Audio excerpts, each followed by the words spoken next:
I'm Barry Bergdahl, architectural historian at Columbia University and former chief curator of architecture and design at the Museum of Modern Art. You're listening to U.S. Modernist Radio. Mama don't allow no architecture around here. Mama don't allow no architecture around here. Oh, I don't care what Mama don't allow, gonna draw mine modern anyhow. Mama don't allow no architecture around here. Welcome to U.S. Modernist Radio, now in our 9th year, where we talk and laugh with people who enjoy, own, create, dream about, preserve, love, and hate modernist architecture, the most exciting and controversial buildings in the world. I'm Tom Guild. Joining us today are Alexandra Lange and Paul Goldberger, two of the top architecture critics in America. Based in New York, they are the public's unofficial voices for good city planning and infrastructure, or the lack of it, and thoughtful development, or the lack of that. And now, your host, the public's unofficial Mr. Modernism, George Smart. Thanks, Tom. If you haven't been to New York City since the pandemic, it's really super nice. For residents, the economy is certainly not all the way back. So many small businesses have shuttered. They're unable to withstand the huge drop in demand as people emptied out of the city during the pandemic and sought refuge in the burbs. For tourists, though, it's a pretty good time to go. LaGuardia, which was a dirty, ugly, sprawling mess of cramped terminals and gates, now has two beautiful buildings, one basically for American and one for Delta, that make flying in and out easy and calm. The streets in the city are active but not packed. When I was going all over Manhattan on the subway, there were rarely more than 10 people waiting with me on a platform, and the trains were half full or less. My hotel was filled with foreign tourists who have picked up on New York's openness and can't get enough Broadway theater, pizza, hot dogs, and museums. On the downside, food is way more expensive. A normal drink in my hotel was $19. Wow. A small lunch in a nice sushi place is $35. But an everything bagel with cream cheese on the street is still $2. One of my favorite things to do, which will only cost $2.75, as in $2.75, is taking the cable car tram over the East River to Roosevelt Island. It's a gorgeous view of Brooklyn and the east side of Manhattan. Then you can walk to the Louis Kahn-designed Roosevelt Memorial at the south end of the island, and at that memorial you can sit near the water and view the United Nations complex, one of New York's most underrated modernist buildings, and wonder what would the world be like if we all could just get along. Rodney King was demonized during the LA riots for expressing this sentiment, but eventually we're going to have to get to that point. U.S. Modernist Radio is underwritten by Diane Bald and the Budman family, restoring significant architecture in Toronto, Los Angeles, Malibu, and Palm Springs.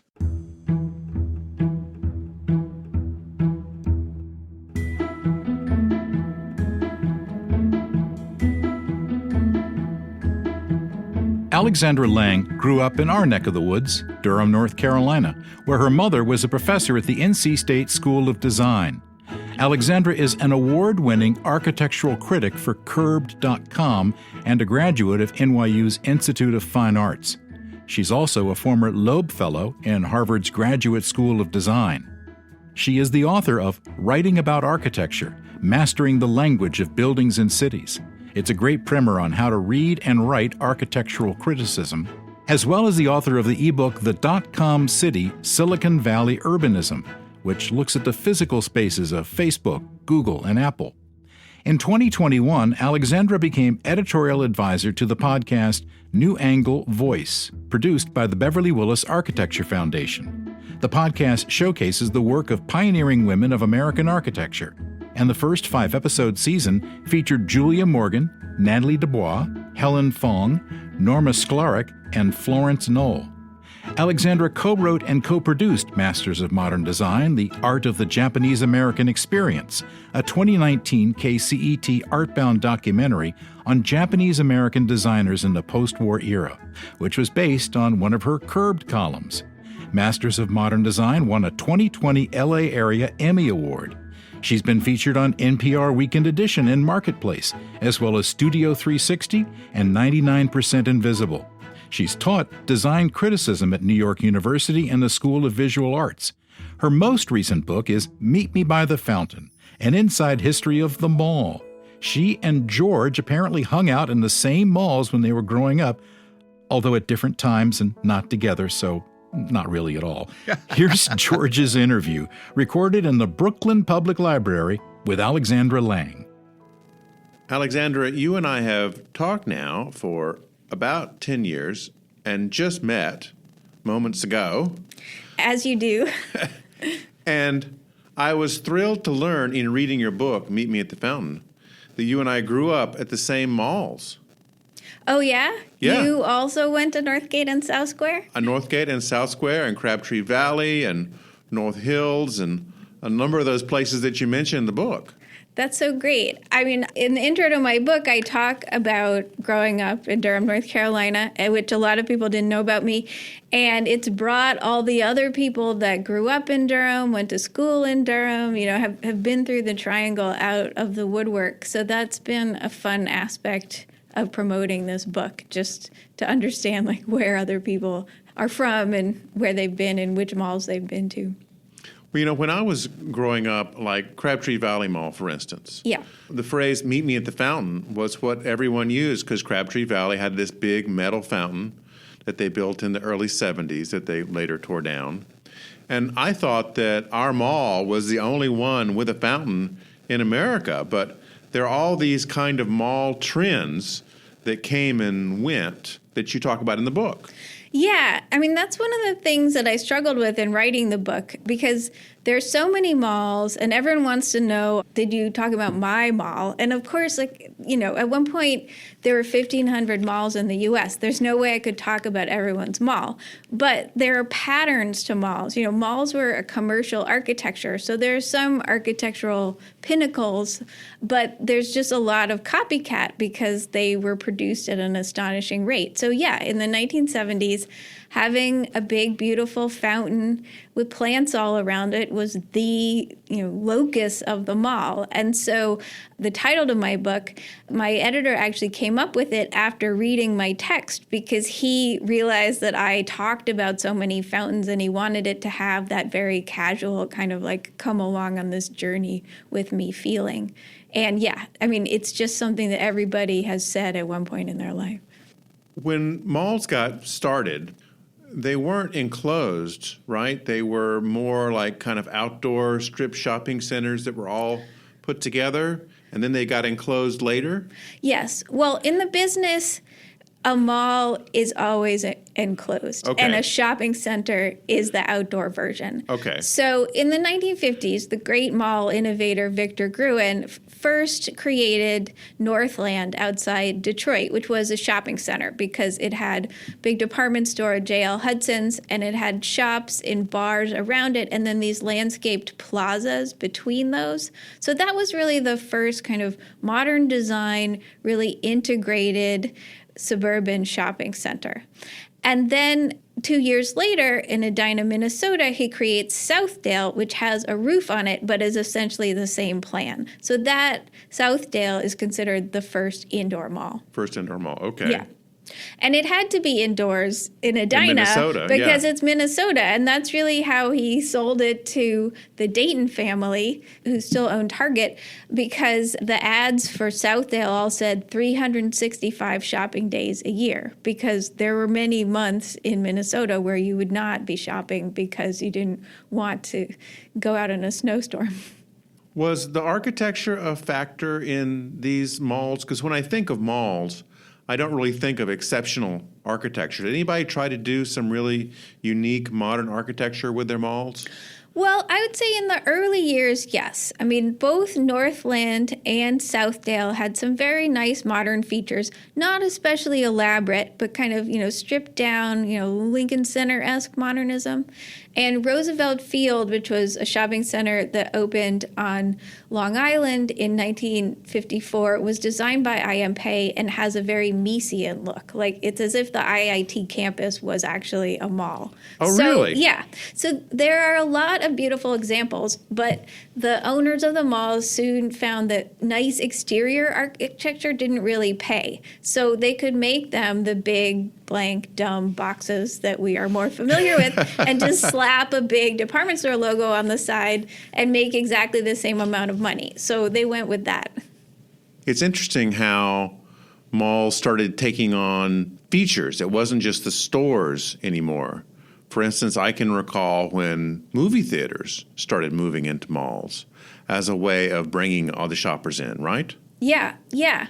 Well, malls are really part of the fashion economy. And so while we think of the mall as this kind of fixed entity, they've actually gone through a lot of cycles of innovation and ups and downs over their 70-year history. So initially in the late 1950s and early 60s, some malls had movie theaters, but it would be in a separate building out in the parking lot. But over the years, especially in the 80s, the movie theaters got glommed onto the malls, so they almost became a third anchor. And that was really the period where the big innovation in malls was adding entertainment, because they realized that brought in more people in the evening, which had been a downtime at the mall. And it also brought people in who weren't necessarily so interested in shopping, but they were interested in the social aspect of the mall. And then they would also go to the movies. And that was kind of the beginning of the Frankenstein monster of teenagers, right? Yes. Well, there actually were more teenagers in the 80s, and they needed places to go, and arcades, movie theaters, the food court, all of those became major teenage hangout spots. So they're trying to get more and more teenagers into the malls, and then they had too many teenagers in the malls. And then they freak out. It's really funny because it's like, oh, we'll build an arcade. Oh, we'll, offer all this junk food. Like, this is great. The parents were so happy. The mall as a babysitter was a trope, like, in actual parenting books. Like, this was considered totally okay. And then the mall owners suddenly realized, wait a second, we've got all these teenagers. They don't spend that much money. They're hanging out. They're scaring off the old people because they're loud or whatever. Maybe we don't want them anymore. And then they start basically bringing in a high level of policing, shall we say, to teenagers in the malls. Mall cops started. Mall cops. Yeah. Many more closed-circuit cameras. And then a lot of rules that are still in effect in many places. Codes of conduct that say, you can't have more than 4 teenagers unaccompanied by an adult, or teenagers can't be in the mall in groups after 8 p.m., and all other sorts of rules basically designed to keep unaccompanied, unsupervised teenagers from congregating in large numbers. Because they were coming in really large numbers in some of these malls. Yes. Like yes. 100, 200, 300.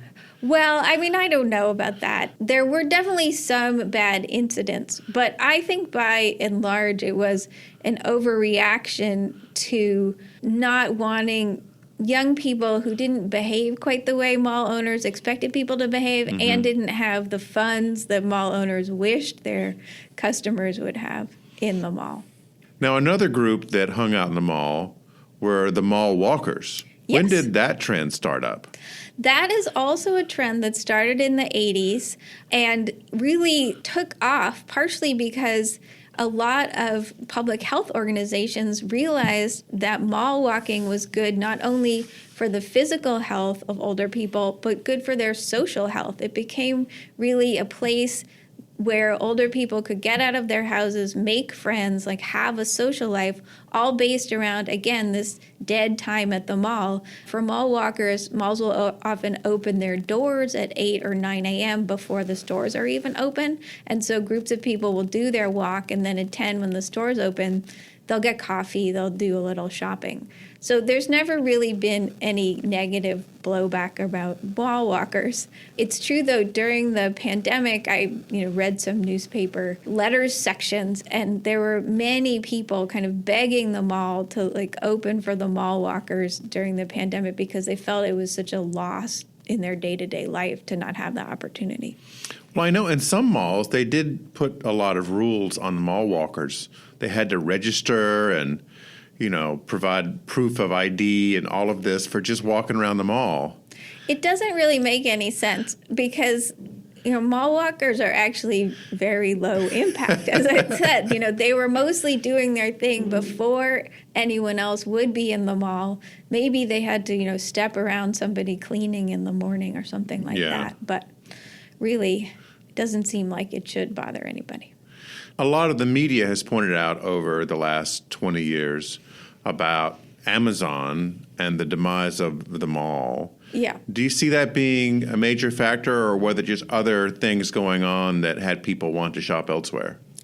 It's one of a number of factors, but it's certainly not the largest factor. I mean, before the pandemic, online retail was about 15% of annual sales.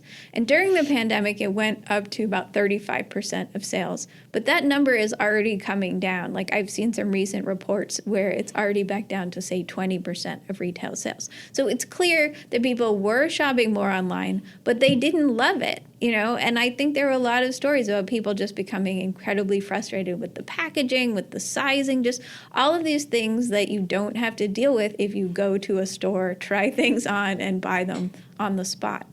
So Amazon and online shopping in general are one factor in kind of why malls are facing some death. Other factors include the demise of the department store. The department store industry really fragmented due to increasing income inequality, and so the high-end department stores, by and large, are doing well, and so malls anchored by those department stores are doing well.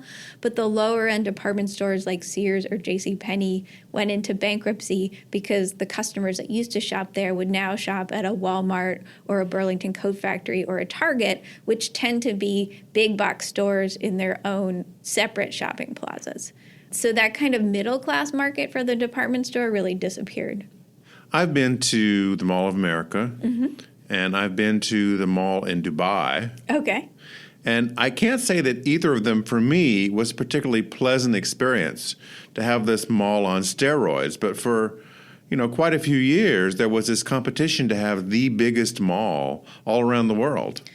Yeah, I can't say I love the really big malls, as I call them in the book, myself so much. I think the sweet spot for the mall is really a regional center that has a little bit of excitement and glamour, but isn't so far away or so huge that you can't experience the whole thing in one day. But for a time, going to the mall was something that people actually, would travel great distances for. And I think the important thing about the Mall of America in particular, which was built in the early 1990s, is it originally had wings that were built to look like different major tourist cities around the world. So there was a wing that had sort of a Parisian flavor, and there was a wing that had sort of a New Orleans flavor.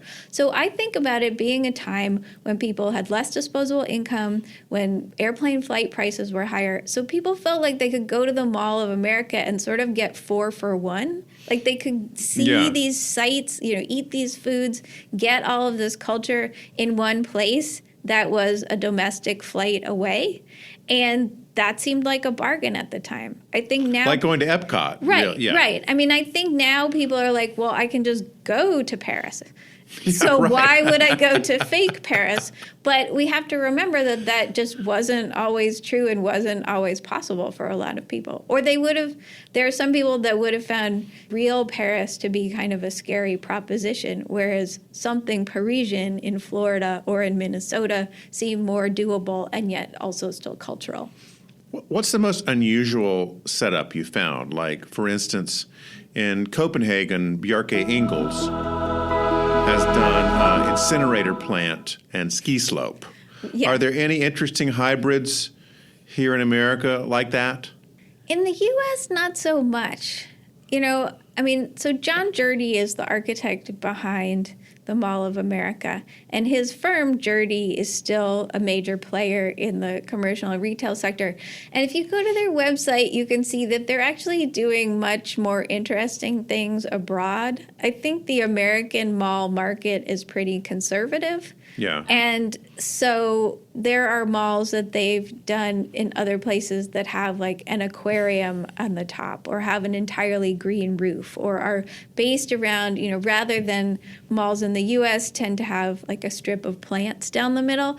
There's one mall that has almost like a sculpted river down the middle. So it's just, wow. More dramatic, more scenographic. I mean, that said, it's I think it's the Center Creek Mall, which is mostly outdoors in downtown Salt Lake City, does have kind of an interesting water feature that's more like a creek. It's more winding and it has a stone patio. So it has a little bit of that. But I would say the really dramatic, experiential malls are more likely to be abroad. Abroad somewhere? Yeah. I think that the innovation in malls these days is really happening much more in Asia and some in South America. Let's go back to your real pastime occupation, which is architecture. Yes. And architectural criticism. I learned that you went to the Friends School in Durham, Yes. which is a wonderful Quaker institution, very is. thoughtful, on Friends School Road, easy to Yes. find Yeah. in Durham. I always call it a hippie school in the woods, which it's not so much. I mean, it's still in the woods. It's not quite so hippie-ish anymore. But when I was there, the middle school was basically in this giant Quonset hut. It was like one big room with orange carpet, and the library was all in these wheeled bookshelves that we'd wheel around. Like when we needed to do a performance, we'd wheel them in one direction. And Oh, really? Yeah. It was very, very low budget, very DIY in the 80s. And you had a teacher at the school who was a friend of your mom's? Who was a colleague of your mom's who taught at the school? That was actually at the Durham Arts Council. Okay. Yeah. You're talking about like my first architecture class. Yeah. Yes. Yeah. My first architecture class was with a guy named Steve Gaddis, who was a colleague of my mother, Martha Scottford's, at the College of Design at North Carolina State. Oh, yeah, I know Steve Gaddis. Okay, Sure, yeah. Okay. So he, for some reason, wanted to teach an architecture class for kids at the Durham Arts Council, where I also took a lot of theater and drama classes and art classes over the years. So I signed up for this class, and on the first day, Steve handed out the plans of different houses to each person in the class and was like, look at this plan and try to figure out from looking at this plan what this house would look like. And my plan was basically a rectangle that seemed to have almost no thicker parts that I would have interpreted as walls. And it had no interior walls. It just had this circular object in the middle. So I had absolutely no idea what this was. It didn't look like a house. I couldn't see doors. I couldn't see windows. I couldn't see a kitchen, nothing. Yeah. So I was really at a loss. And the punchline is I'd been given the plan of Philip Johnson's glass house. So yeah. There were no walls. All our listeners know what that is. Yeah. There were no walls. It was all windows. So that was why the outer wall was all the same thickness.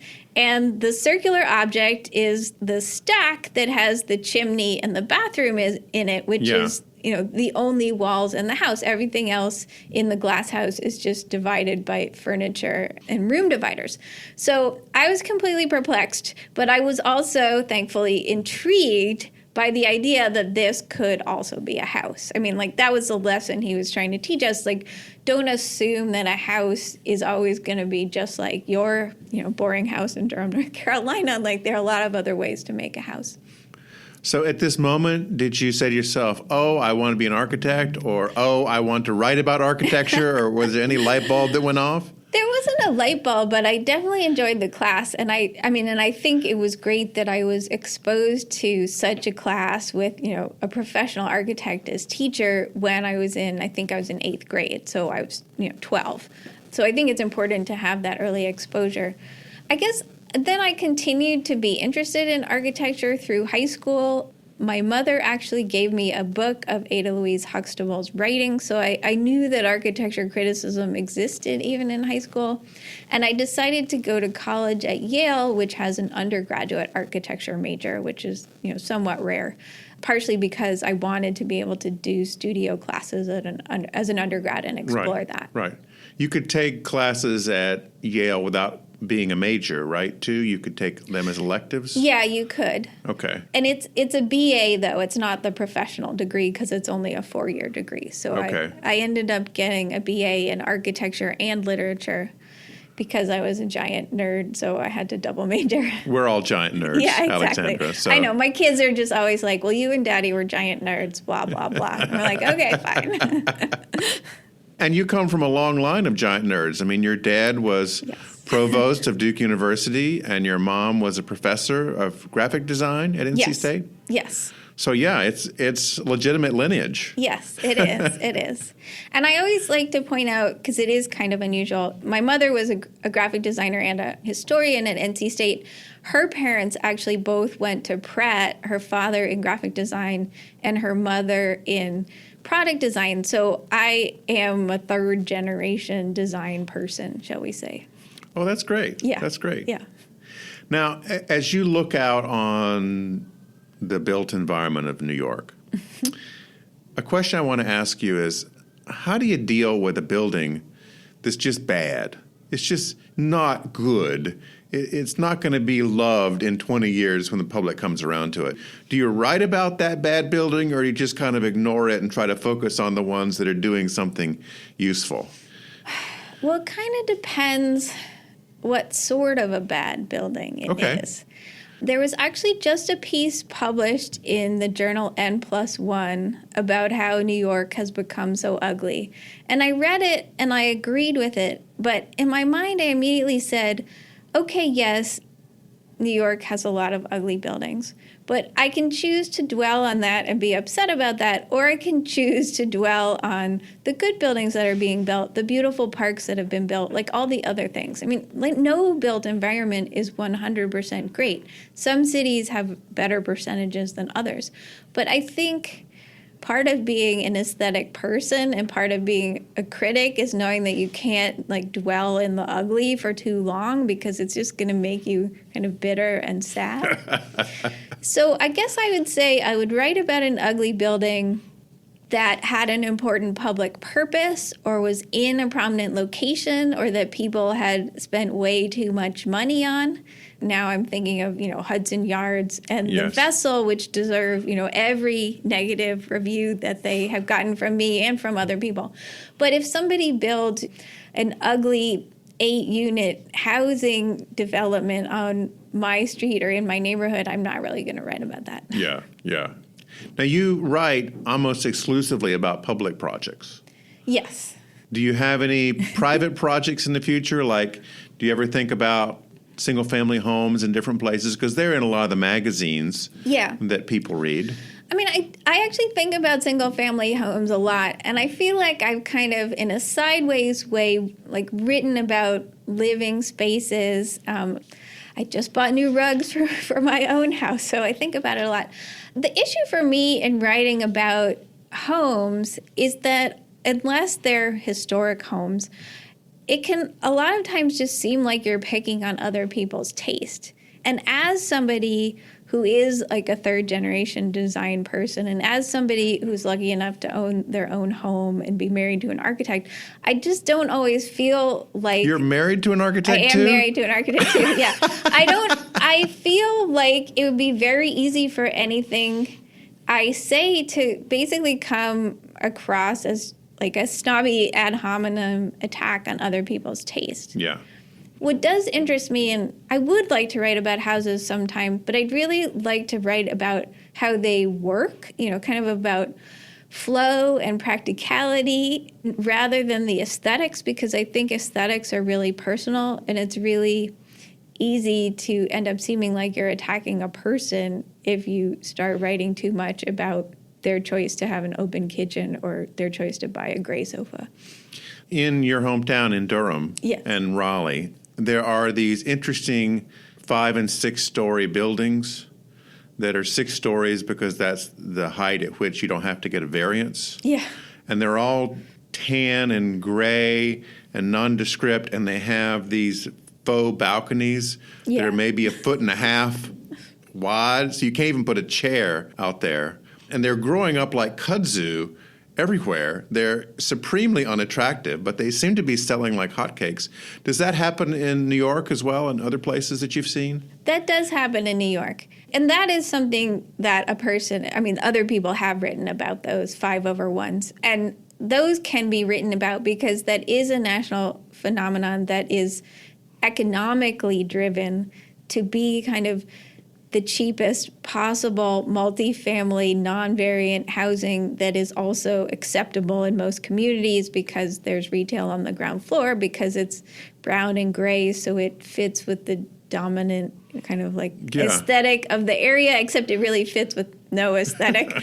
So, yeah, I mean, I think housing like that can be written about, but that's really an economic product. It's not an aesthetic product.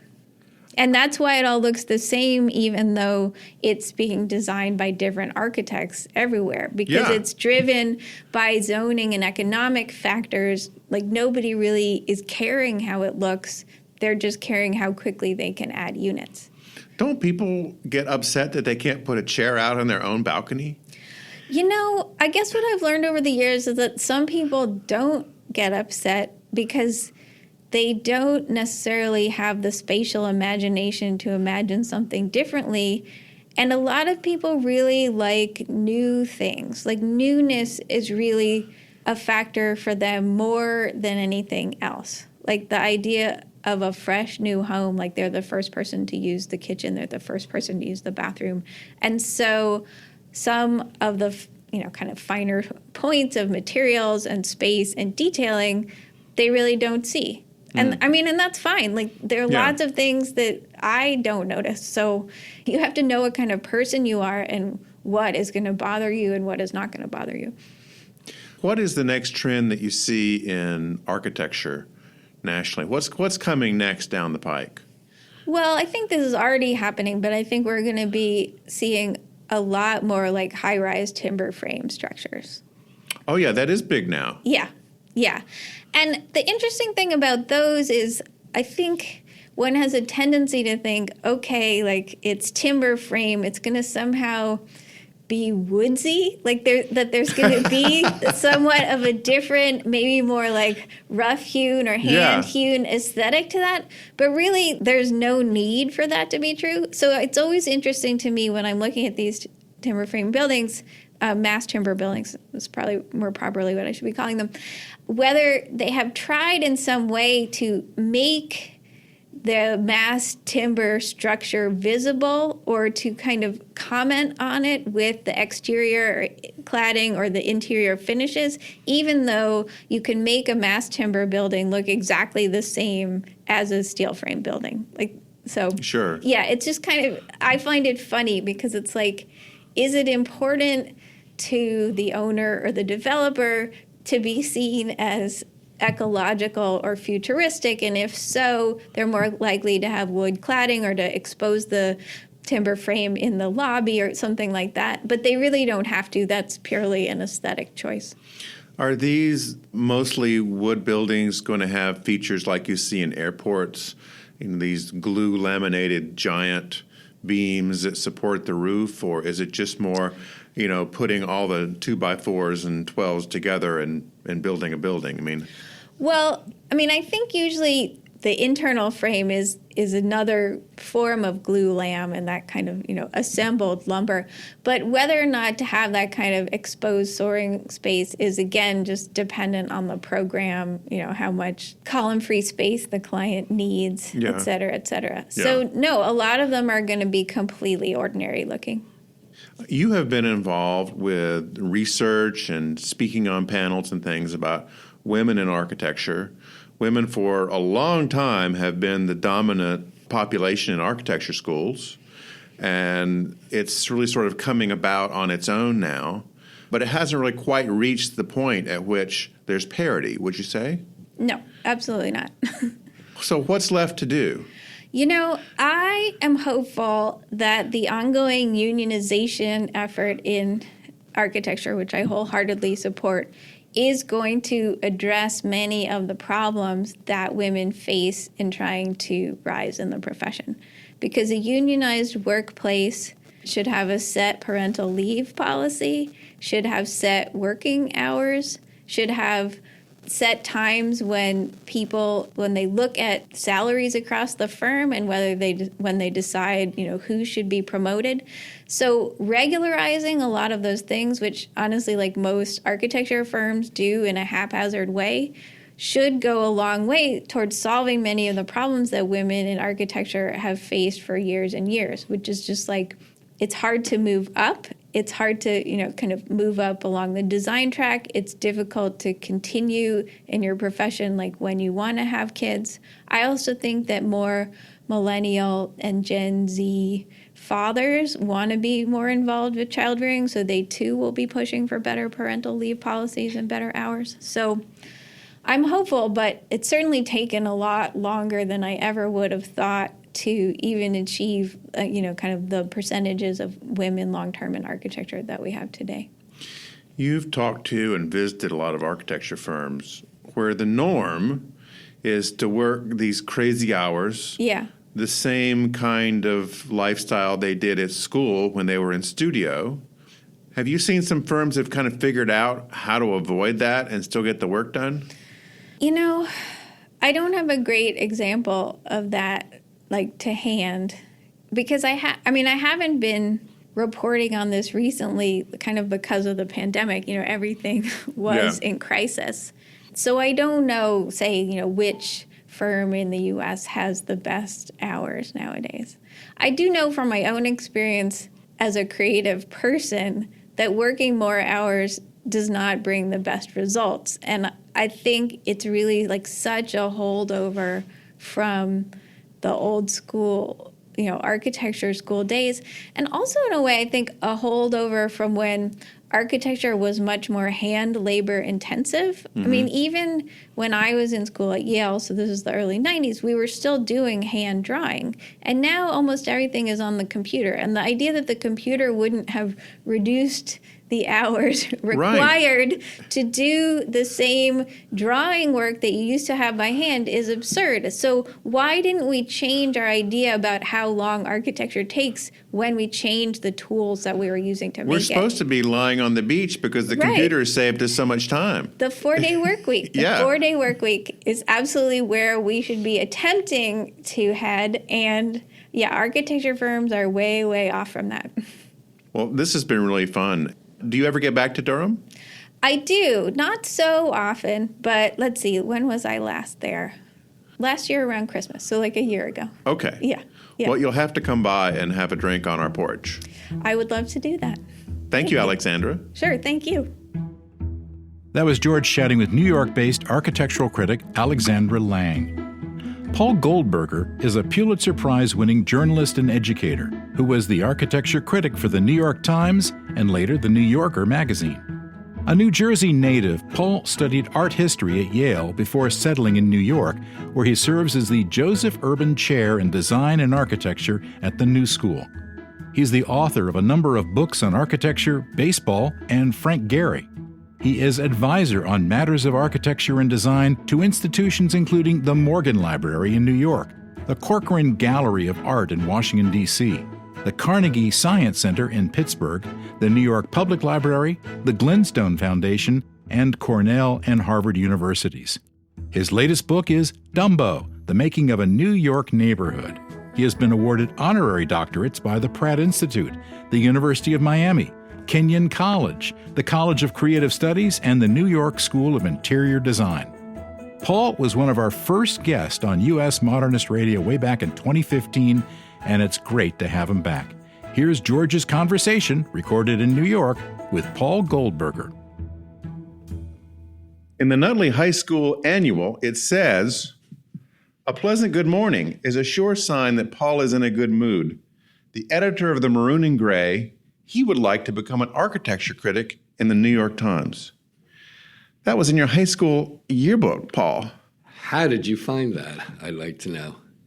Wow. Right there. There you are. That's How did you know at that age? I loved journalism. I was editor of my high school newspaper, and I loved architecture. And I wasn't great at making decisions. So I thought about, where's the place where those two things intersect? Yeah. And it turned out, I really said that facetiously. I said it as a joke. I I truly did not expect to get that job, and certainly not in my 20s when I did. I was very lucky. So who were the critics at the New York Times at the time? Well, Ada Louise Huxtable was really the preeminent journalistic critic of architecture in high school and growing up. She was really the first full-time architecture critic of any American newspaper in modern times, and essentially created the modern profession. So all of us are followers of her, or her descendants, you might say.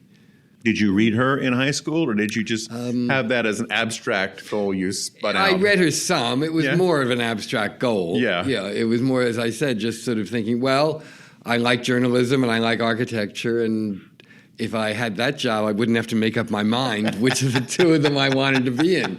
But when I said it for my high school yearbook, I just said it kind of facetiously. I wasn't actually expecting it would ever really happen, but it did. Were there critics in other genres at the time, like was Vincent Scully around during that time? Vincent Scully was very much around, though he was primarily an academic. He, taught at Yale. He did occasionally write things for, more general journals. He, in fact, did a famous piece in Life magazine about the 1964 World's Fair and the architecture of it. But in general, he was an academic and didn't really write for general audiences that often. Did you get to go to the 64 World's Fair? I did. I was a kid, but I went. Yeah, that must have been fantastic. It was a lot of fun. I went many times, actually.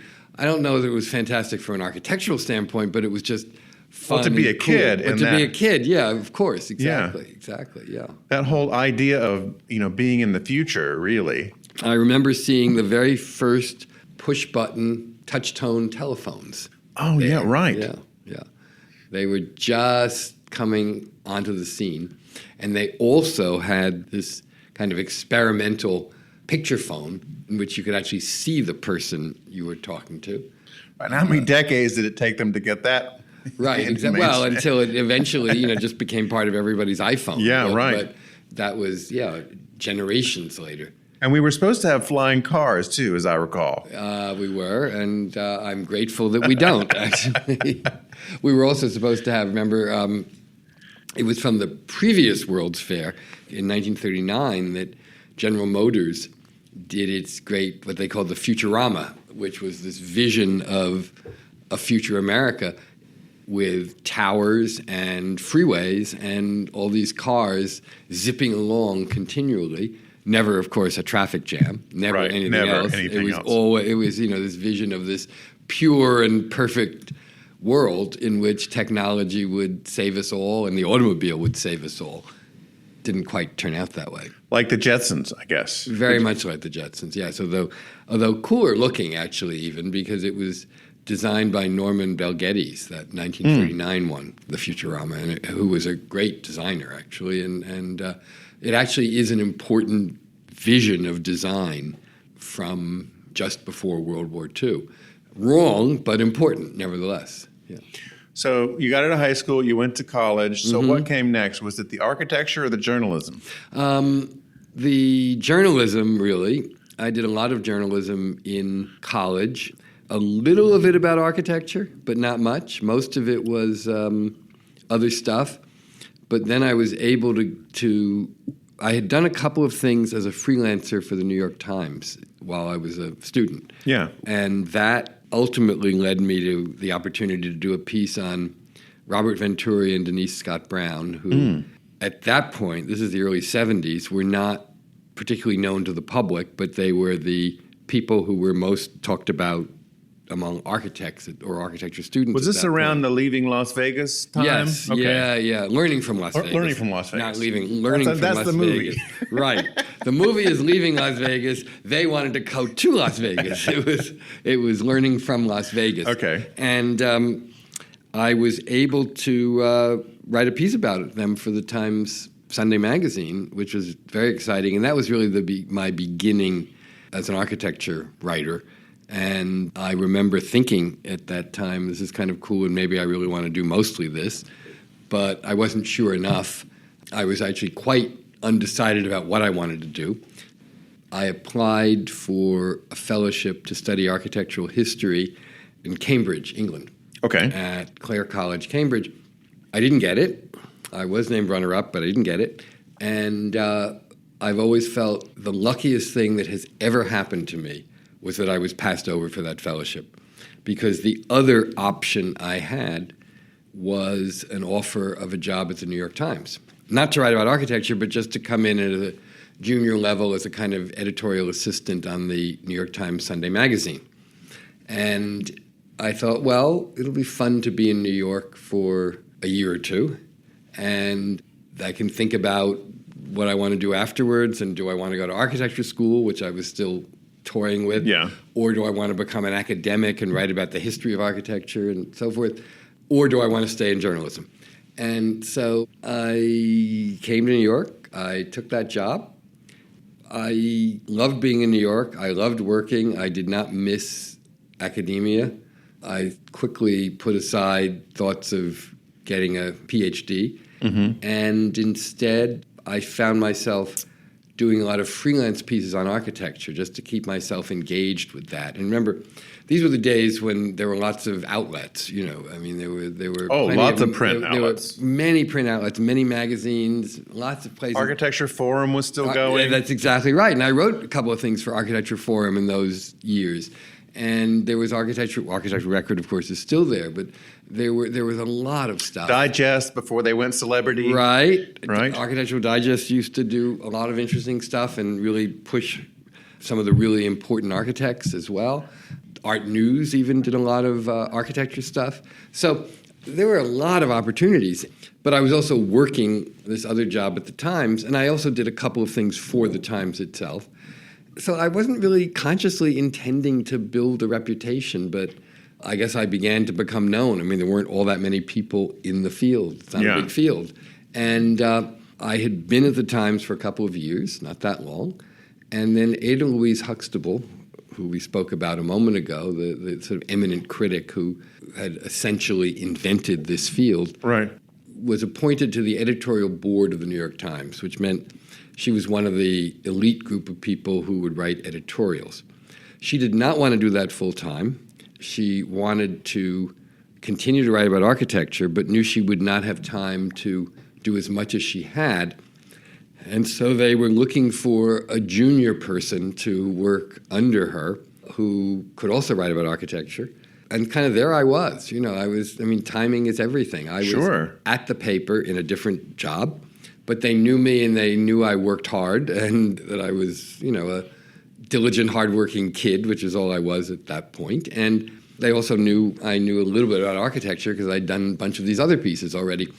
And I think I didn't realize at the time, it only was later as I became a little older and wiser, that I realized that one of the reasons Ada Louise was very supportive of me,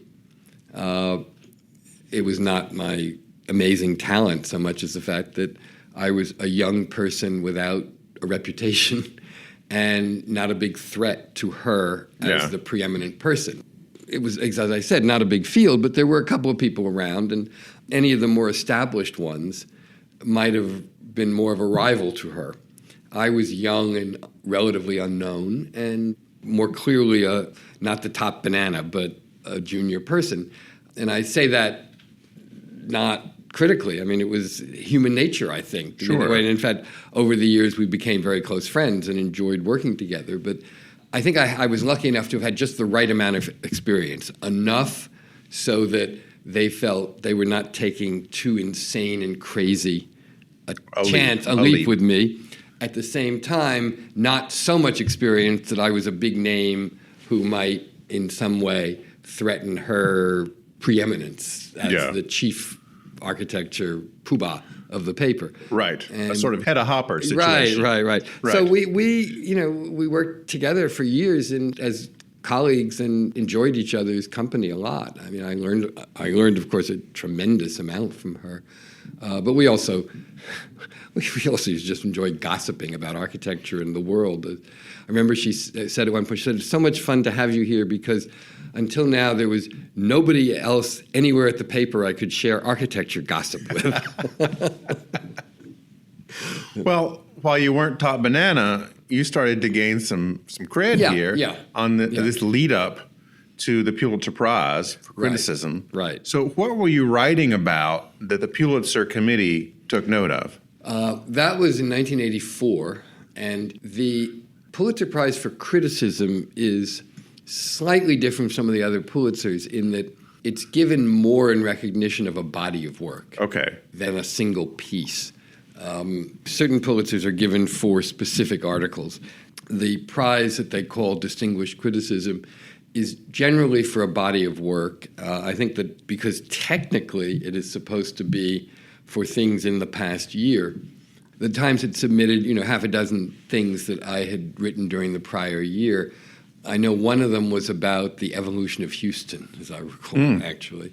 That didn't turn out so great. No, it did not. The worst city in the world to drive around. Yes. Well, it's the city that has always had great pride in not having zoning. Mm-hmm. And while I think too much planning can make a place dead, not enough, you pay in a different way, a different price for it. Yeah. I mean, the laissez-faire city is not a good city. So was the Pulitzer Prize like a big deal in your universe, or did you wake up the next morning and like nothing had changed? It was a pretty big deal. Well, partly because actually my friends got together and threw a wonderful party, which was really nice. Oh, cool. So that made it a big deal in that way. Yeah, I think it gave me a degree of confidence or maybe one might say validation or something. It didn't change anything dramatically, but everybody, no matter who they are and no matter what they achieve, if they're a normal human being, they feel at least some degree of anxiety and uncertainty and insecurity and did I really do this well? Do I really know as much as I pretend to? Right. All that stuff. Right. Or am I fooling everybody? I don't think I was ever so insecure as to truly believe that. But I certainly had a degree of insecurity. And I do feel that after I won the Pulitzer, I had a little less insecurity. I think that's probably the fairest way to put it. And looking back through just the things I can find on the internet, it seems that also when your public presence really started to pop, you're on panels everywhere, you're giving talks, you're writing introductions for everybody's book in the world, right? Maybe too many. How many introductions have you written? I don't know. My one of my kids called me the king of introductions, which I do not think was intended as a compliment either. Introductions were so much easier than writing your own books. Yeah, and so, sure. And I have written several of those, but I have to say I was probably over the years a little too willing to give in to the temptation to write an introduction to someone else's book because it was a good excuse to put off for another couple of weeks working on my own book or something.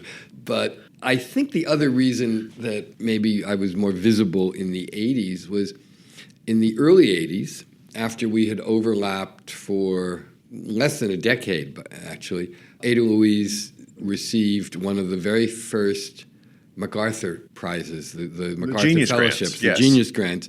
The very first year that program began, which is now, I think, like 40 years ago or something, and decided to take it to work on a couple of book projects of her own and step down from the Times. And after that, the 4 or 5 years of the MacArthur grant would put her at that point beyond the retirement age. And so she decided, she negotiated a kind of early retirement arrangement with the paper. So I then was the sort of top banana at that point. So I became more visible because I was the person people would ask to do things. And remember, these were the days, not just in architecture, but in every field of criticism as well as other kinds of writing. The Times had a kind of preeminence that nothing has today in the same way because journalism is so much more fractured and there's so much beyond, well, not only beyond print, but we have blogs and we have social media. And podcasts. We have podcasts and we have everything. Much of it has brought all kinds of wonderful new voices into the public discourse.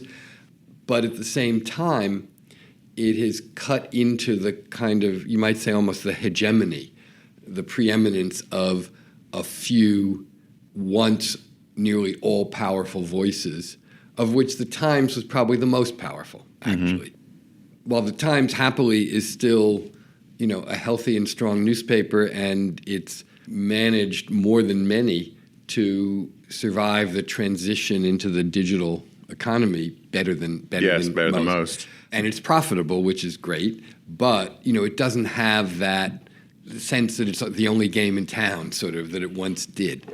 Well, it's like you and I are old enough to remember when there were 3 networks and PBS. Yes, that's right? Exactly right. Right. Now look at what it's the same thing, exactly. Right. I mean, look at how the audience for the 3 networks and PBS, even though they hang on, they're still there, as a percentage of of television in general, it's of course much smaller. The audience is divided in so many different ways now. And even more so now with streaming. 1,500 channels just on my DVR at home. Yep. I can't even possibly begin to know the channels, much less the shows that are on the channels. I know, and right, you still can't find anything to watch. That's why you give up and watch Netflix. Or, right. Or people just, I know people, in fact, sometimes I'm one of them, who watch live television mainly for sports. And, I think watching some of the World Cup was the first live television I'd watched in weeks, probably. Yeah. Well, let's talk about the role of the critic. I think the general public thinks that the critic's job is to talk about just the buildings. Mm-hmm. Like, does they like the building? Does the building work? Does it look attractive?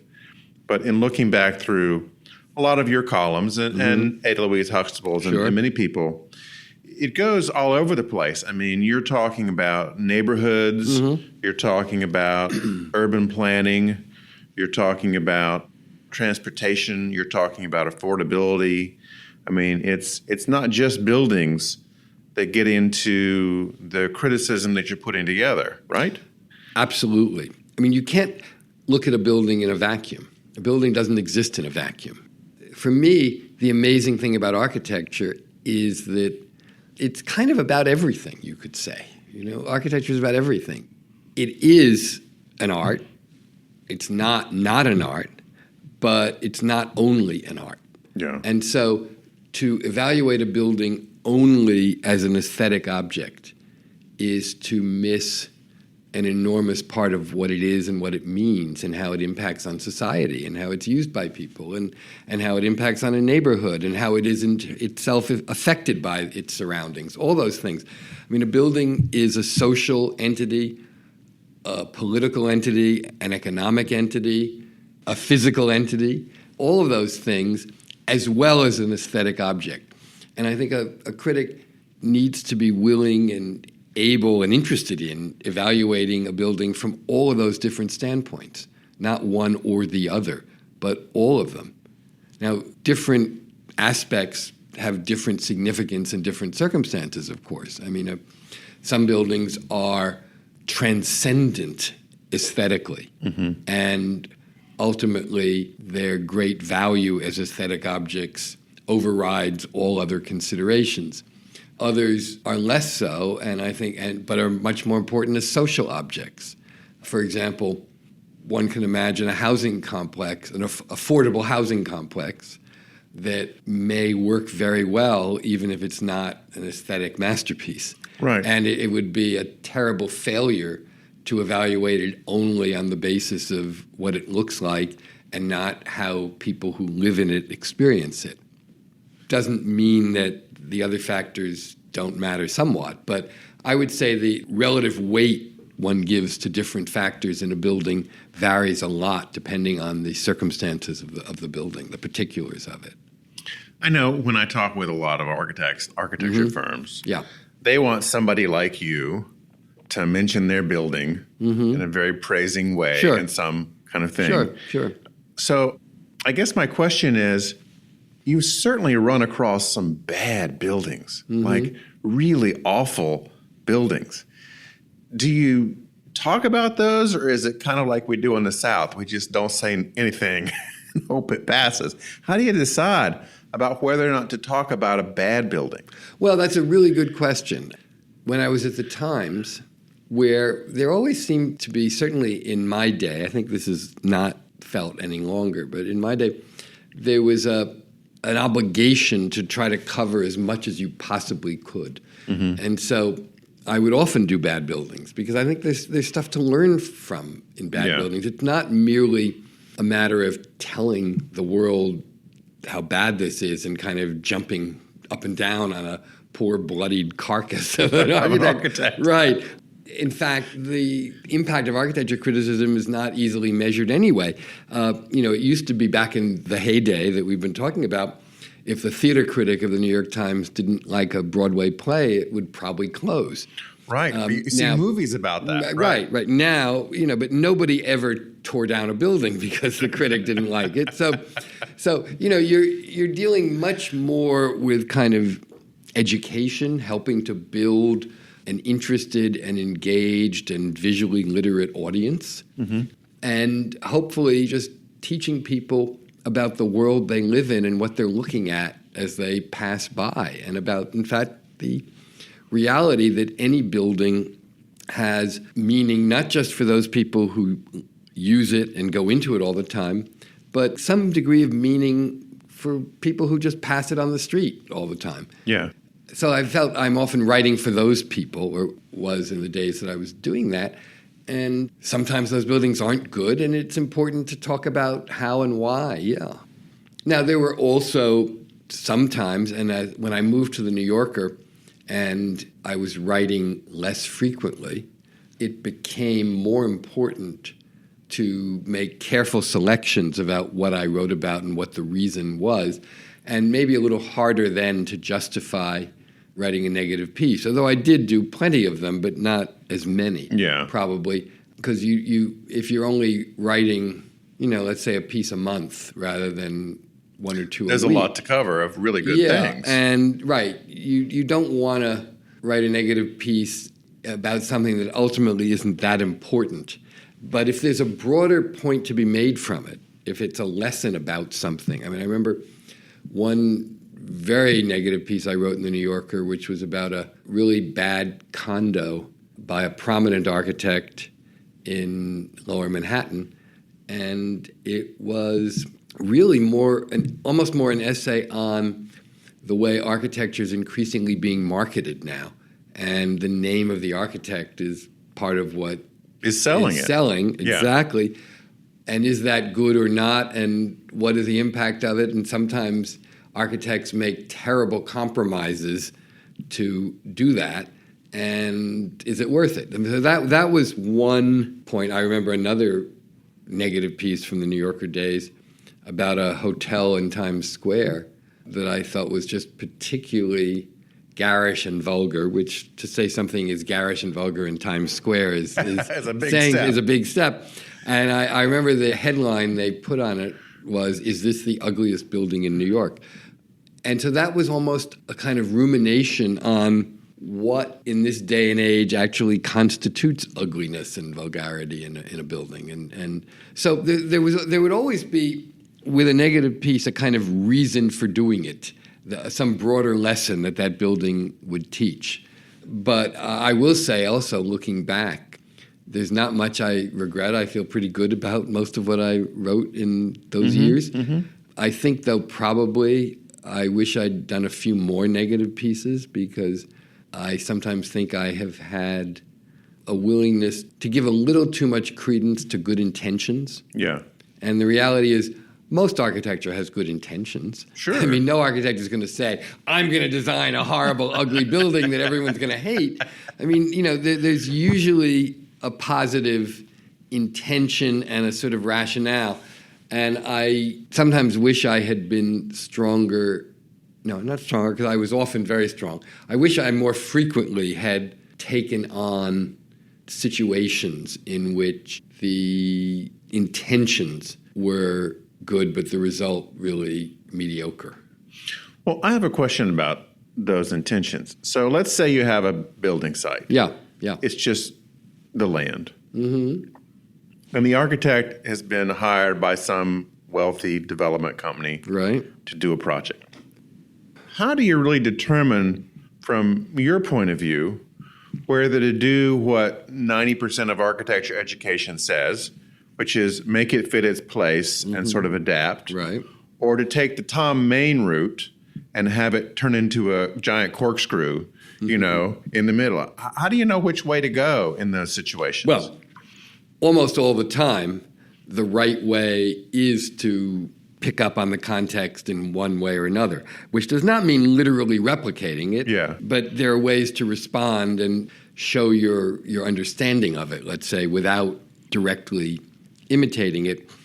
I would say a building that does not do that, a building that breaks out dramatically from its context, has to be so good that it convinces you by just its inherent presence that it was right to do so. I mean, I often think, for example, one of my favorite recent buildings is the addition to the Nelson Atkins Museum in Kansas City that Stephen Hall did. Okay. Now, the Nelson Atkins has a very formal, very monumental classical facade facing an enormous open lawn that was done in, I think, around 1930. So it has a little bit of sort of an art moderne quality, but it's classical. Very beautiful and very admired building in Kansas City. And when the museum solicited proposals from a few different architects in a little limited competition to expand it, one of the requirements they made was that the addition be in the back, which was going to be turned into more of a functioning front, so as to not disturb this beautiful facade facing the rolling open lawn. Stephen Hall ignored that, came up with a modern design that was essentially a set of luminous pavilions that glowed, that almost looked like works of sculpture, scattered along the lawn and connected by a kind of underground tunnel. Okay. Absolutely beautiful and totally counterintuitive. And it's remarkable that the museum officials and those making the decision looked at it and said, this is just so cool and so brilliant and so beautiful and so smart that it shows us that our restrictions were far too conventional and that we should throw our own rules out the window so that we can choose this thing that broke the rules. And they did, and the results are fabulous. That's a rare kind of circumstance.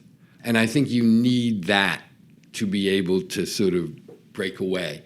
I mean, I would say the same, although it was not a competition, it was a different history, about Frank Lloyd Wright's Guggenheim. I was just going to ask you about that. Which breaks all the rules. It does all the things you're not supposed to do. It ignores context. It's wrong on a whole bunch of levels.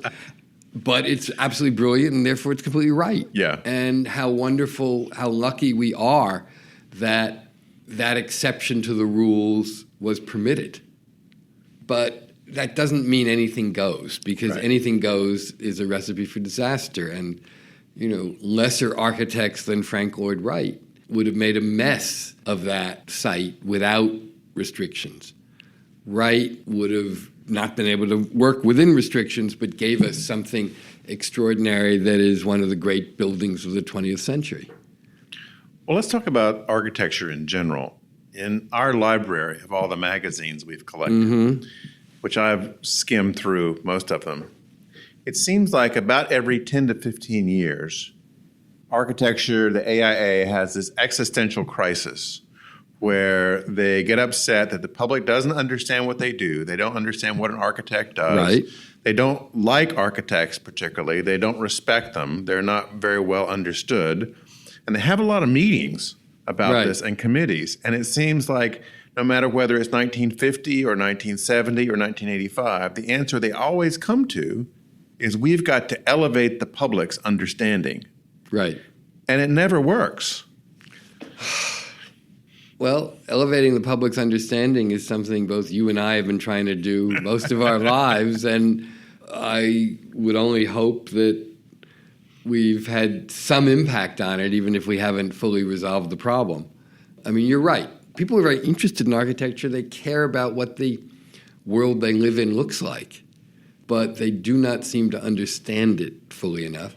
And I think it's a great sadness and loss for our culture that we are not teaching kids in school enough about really enough about visual education anymore. Right, exactly.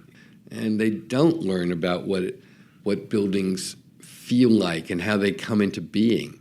They don't learn enough about art. They don't learn enough about music, all that stuff. And some of them come to it on their own, but others don't. Let's talk about baseball a Sure. little bit.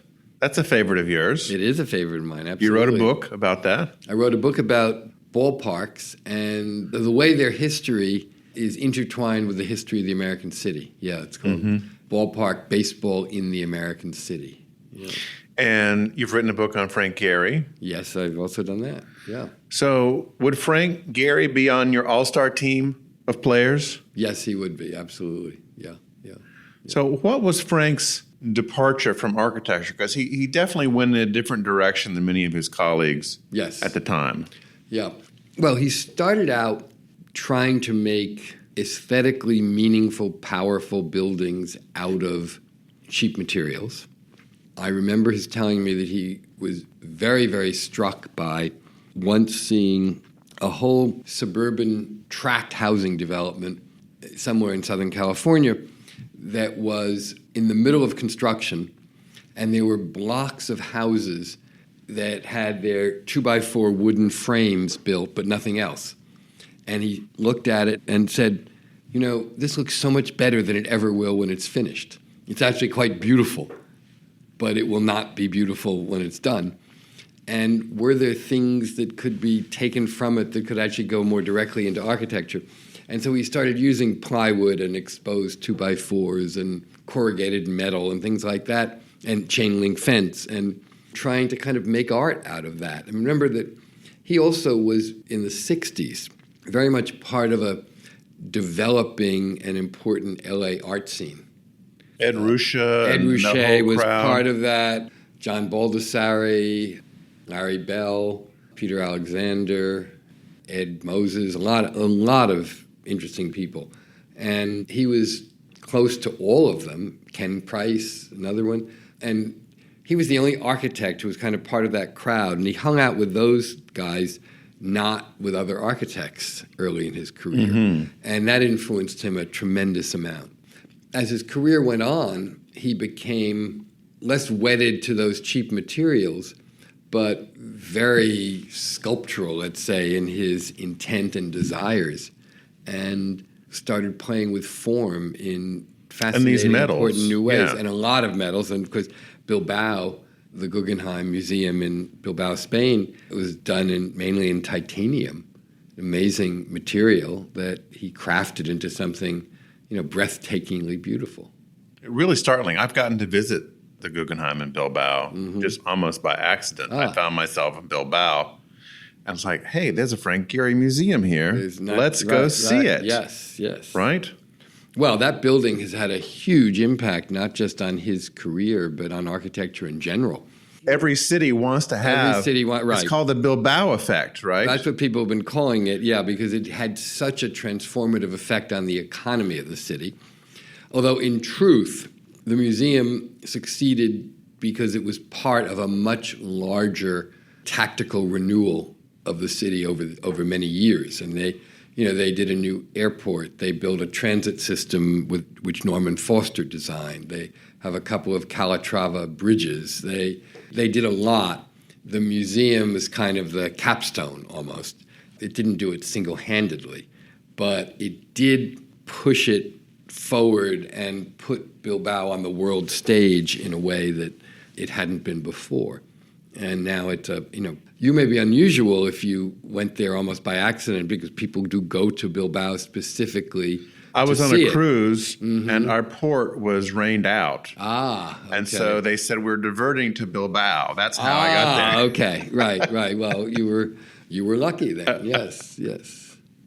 You knew Harry Bates pretty well. I did, yeah.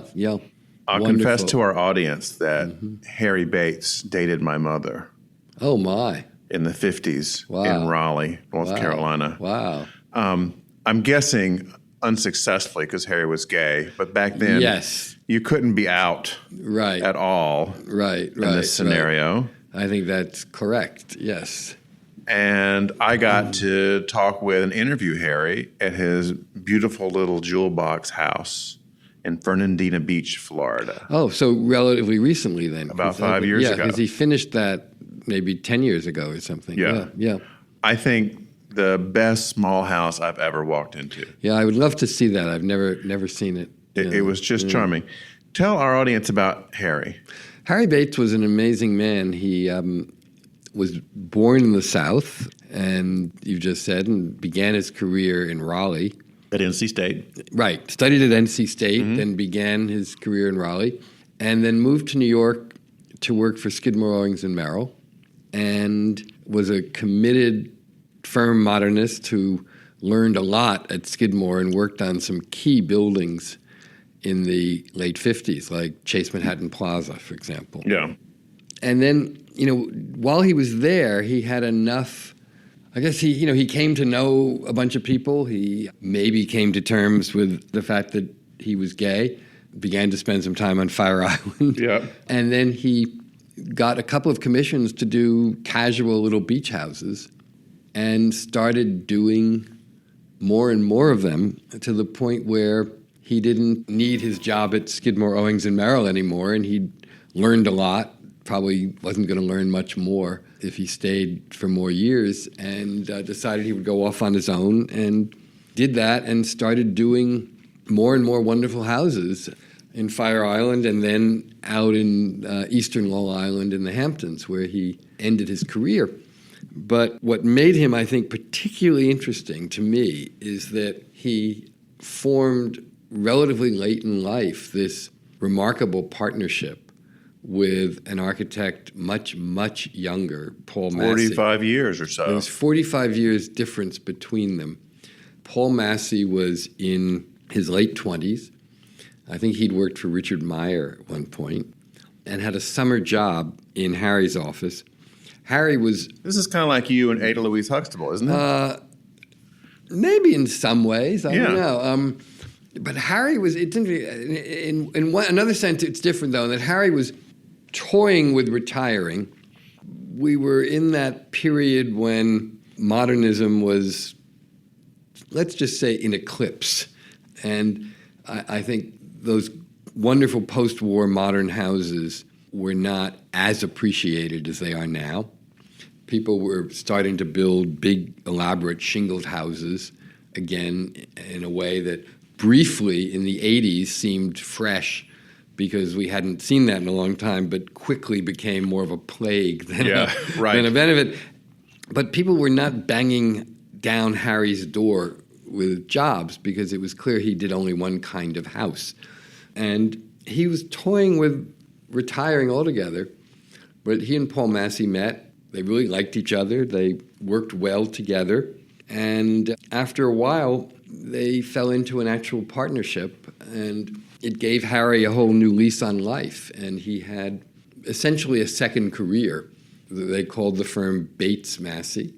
And Still called that, yeah. It's still called that. It's quite successful. Modernism, thanks in part to their, I think, generally excellent work, but also cultural trends being what they are, came more into fashion again. Within a few years, they had more work than they knew what to do with. And Harry stayed on, I think, until into his early 90s. And he never formally even retired. He just got less and less active and Just kind of faded out. Built himself this little house in Florida, eventually sold his house in East Hampton. But Paul Massey told me he would go down and visit Harry and brief him on the work the firm was doing, and Harry sometimes would have some suggestions. So that Harry never officially retired. He just did less and less as time went on, and then died at 96, I think. Yeah. He told me that he had grown up in Fernandina Beach, and some part of his upbringing was a very special place. Still kind of old school Florida. It's not like an Orlando or a Miami at all. I would love to see it, actually, both to see Harry's house, but also to see that town. Because, Florida does not have many places that time has passed by. So it would be nice to see one in which time has passed it by. Yeah. So, Paul, last question. In looking at the future for the next 30, 40 years, when I look at firms that are doing, really interesting things, to me, as a non-architect, general public person, the firm I cross the most often is Bjarke Ingels and his different projects. I mean, he's designing stuff for the moon and Mars and islands and things like that. And yet when I talk with people who are kind of in the architectural profession, they're not so thrilled with it. Yeah. I have mixed feelings, too, about a lot of that work. Okay. Some of it's pretty good. A lot of it is not so good. There's a tendency to be very dependent on one clever gimmick in a lot of that work that drives everything, and not always to carry it through to the level of detail and complexity that's called for. Talking about building on Mars is, frankly, in my view, a little silly and sort of a distraction from focusing on problems on Earth. Yeah. Now, that's one way of looking at it. There's also, in truth, however, because Ingels has been incredibly successful and has defied one of the key rules of architecture, which is that it takes a very, very, very long time to build a successful career, and that the arc is kind of, slow and gradual. He's kind of gone up like a rocket. Yeah, he was on 60 young. Minutes in 2016. Yeah.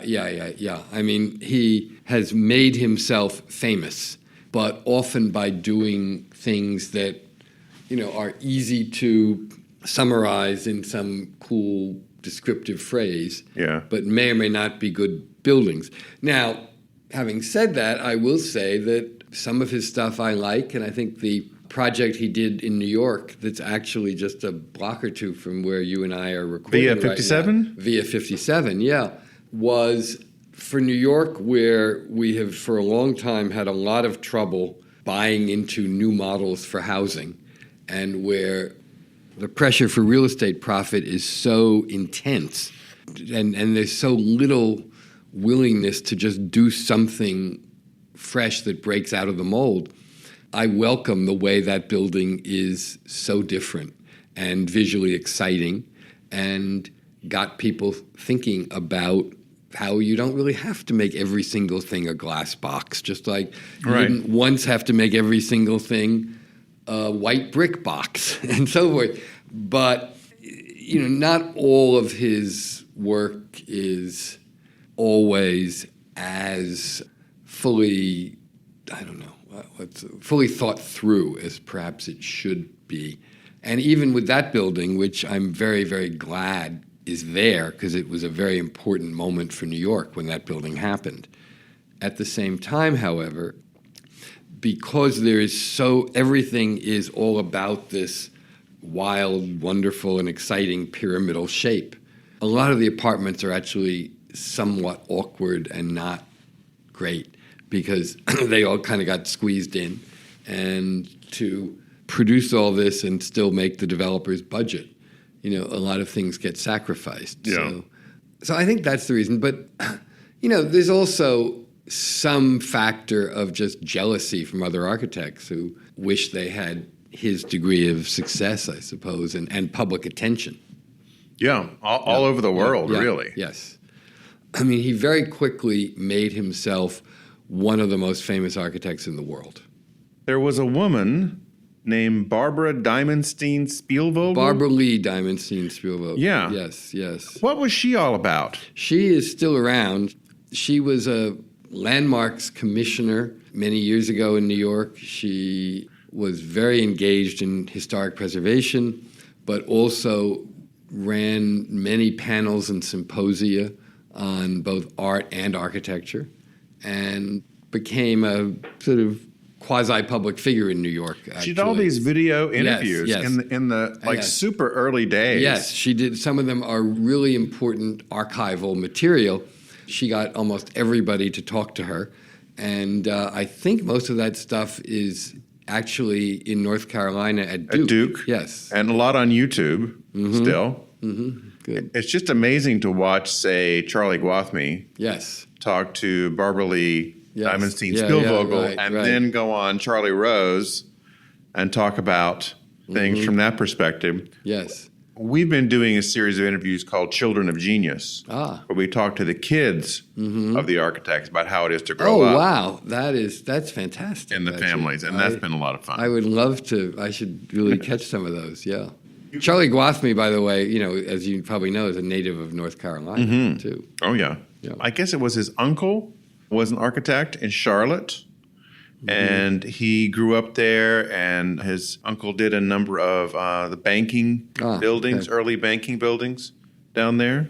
And his father was a painter. Yeah, and he was one of those architects that got his big boom from doing a house for his parents, Yes. like Richard Meyer did. Yes, that's right. That used to be a thing. It used to be a thing. Now, no architect's parents can afford to build a house. They've paid for architecture school and they've nothing left. Well, you can learn more about Paul at paulgoldberger.com. Thanks so much for talking with me. George, thank you. This has been fun. Thanks for listening. U.S. Modernist Radio is underwritten by Diane Bald and the Budman family, restoring significant architecture in Toronto, Los Angeles, Malibu, and Palm Springs. Visit usmodernist.org's massive archives to listen to past shows, discover documentation of 15,000 significant modernist houses, and access 4.1 million pages of classic 20th century architecture magazines.